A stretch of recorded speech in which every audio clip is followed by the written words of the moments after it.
Oi, pessoal. Bora mergulhar de cabeça numa questão que, vamos combinar, tira o sono de muita gente. Afinal, o que acontece com o amor depois do casamento? Para guiar a nossa conversa, a gente vai usar as ideias de um livro incrível, As 5 Linguagens do Amor, de Gary Chapman. Imagina só a cena. Você está num avião, a 10 mil metros de altura, e um completo estranho vira para você e solta essa pergunta. Pois é, não é uma pergunta qualquer, né?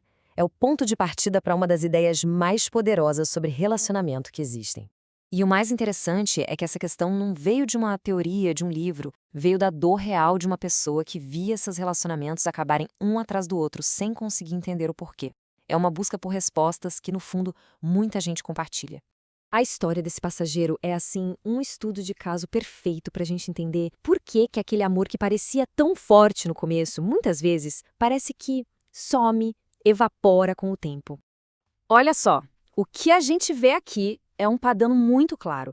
Não foi um fracasso isolado. Foi um ciclo que se repetiu 3 vezes. 10 anos, depois 3, depois 6 e, no final, 3 divórcios. É de se perguntar o que estava acontecendo, né? E o curioso é que cada casamento terminou de um jeito diferente. No primeiro, eles foram se distanciando. O segundo, ele disse que foi uma guerra desde o comecinho. Já no terceiro, o problema foi que, na visão dele, a parceira se tornou uma pessoa negativa. A causa parecia mudar, mas o resultado era sempre o mesmo: o amor ia embora. E aqui, gente, tá o X da questão, principalmente no terceiro casamento. O cara estava se esforçando, ele era sincero, ele elogiava, dizia que amava. Na cabeça dele, ele estava fazendo tudo certo. E mesmo assim, a conexão estava se perdendo. A história dele acaba levando a gente para essa pergunta bem maior, que serve para todo mundo. Porque claramente o problema não é só falta de sinceridade ou de esforço. Então, qual é a peça que está faltando nesse quebra-cabeça? E a resposta, segundo o autor Gary Chapman, está numa verdade que a maioria de nós simplesmente ignora.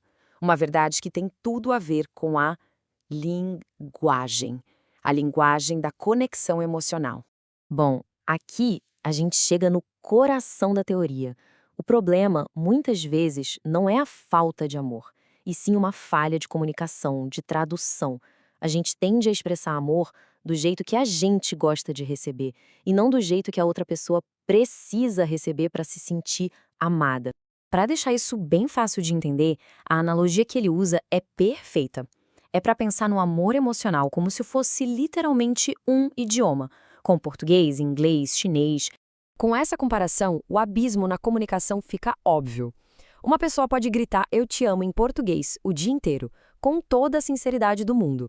Mas se quem está do lado só entende chinês, a mensagem não chega. O amor é enviado, mas não é recebido. Ou seja, o ponto crucial é esse. Não basta só sentir amor. É preciso comunicar esse amor de um jeito que a outra pessoa entenda. A intenção é super importante, claro, mas é a comunicação que funciona de verdade que constrói a ponte entre duas pessoas. Ok, se a solução é falar a língua certa, a pergunta que fica é: quantas línguas do amor existem? E mais importante, como é que a gente aprende a falar essas línguas? Se a gente for olhar por aí em revistas, na internet, na TV, nossa, é um bombardeio de centenas de dicas e maneiras de demonstrar amor. Mas a teoria do Chapman vem para simplificar tudo isso, mostrando que, na verdade, todas essas ideias se encaixam em poucas categorias principais. E esse é o número mágico. Depois de décadas de pesquisa e de aconselhamento com casais, o Chapman chegou à conclusão de que existem apenas 5 linguagens emocionais básicas do amor. Só isso, 5. Essas 5 linguagens são palavras de afirmação, tempo de qualidade, receber presentes, atos de serviço e toque físico. E cada uma delas tem suas variações, que ele chama de dialetos. O mais importante destacar aqui é que é muito raro um casal ter a mesma linguagem principal. E é por isso que aprender a falar a língua do outro é tão, mas tão essencial. Beleza. Agora que a gente já entendeu a teoria, como é que se aplica isso na prática para, de fato, transformar a comunicação num relacionamento? A solução é mais simples do que parece. O caminho é esse, bem direto. 2 passos. Primeiro, a descoberta. Qual é a linguagem de amor principal da pessoa com quem você se relaciona?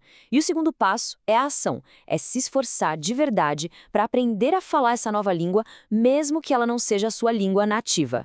E essa citação resume a grande mensagem de esperança do livro. Um amor que dura não é um mito, não é sorte. É uma habilidade que pode ser desenvolvida. exige esforço, exige intenção e, principalmente, a vontade de se comunicar de um jeito que realmente conecta. E para a gente fechar, fica essa reflexão. Com base em tudo isso que a gente conversou, como essa frase terminaria? Talvez a resposta seja algo como: se as pessoas se esforçassem para aprender a língua do amor um do outro. Uma ideia simples, mas com certeza muito poderosa.